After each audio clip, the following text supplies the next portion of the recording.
You have to be comfortable in the skin that you're in, because by you being comfortable with your dream, you allow someone else to have their dream. Before becoming a co-founder and CEO of a Silicon Valley startup, Jason Mayden spent over a decade at Nike. He approaches design like the athletes he worked with, constantly practicing his craft, training in the off-season, and staying ready for game time. Here's how he got here. My upbringing in Chicago informed my design craft because of being industrious, being communicative, being creative was just in the fabric and DNA of people on the South Side. Growing up, we heard stories of Michael Jordan shooting 1,000 free throws a day. Michael, what he's done is he's been able to get to the free throw line. He's 6 of 6. I applied that same cadence and discipline to my craft. From freshman year all the way up until now, I typically try to average about 1,000 sketches a day. I'm constantly moving my hand to make sure that I'm in that rhythm so that when I'm called into the game like Michael, I'm already ready to go. Everyone assumes that, I succeeded on my first try to get into Nike. Unfortunately, I did not. I was rejected 3 times and it hurt, but you brought up the wound and it's so soon. No, I'm just kidding. But once I got there, I had the good fortune of being Nike's first African-American design intern. I worked on everything from lace tips to a shoe called the AJ-17 Mule that went to production. And by the end of my internship experience, I was given a full-time role. So I went back to CCS in Detroit where I was studying industrial design. And then I went back to fulfill that full-time role. Throughout my 14 years of being at Nike, I went from being an intern to an executive, and I did everything from branding for athletes to strategy to understanding supply chain, working on everything from soft goods to software, from footwear to firmware. I threw myself into the business fully because I wanted to learn.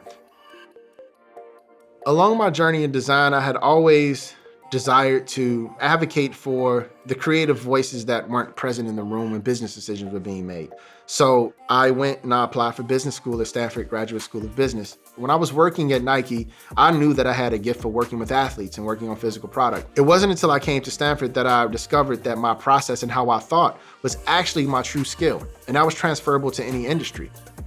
I've had the great fortune in my career to work with legends and icons such as Michael Jordan himself, Derek Jeter, Carmelo Anthony, Chris Paul, Eminem, Russell Westbrook. It was a tremendous experience that broadened what I believed were my opportunities in the world.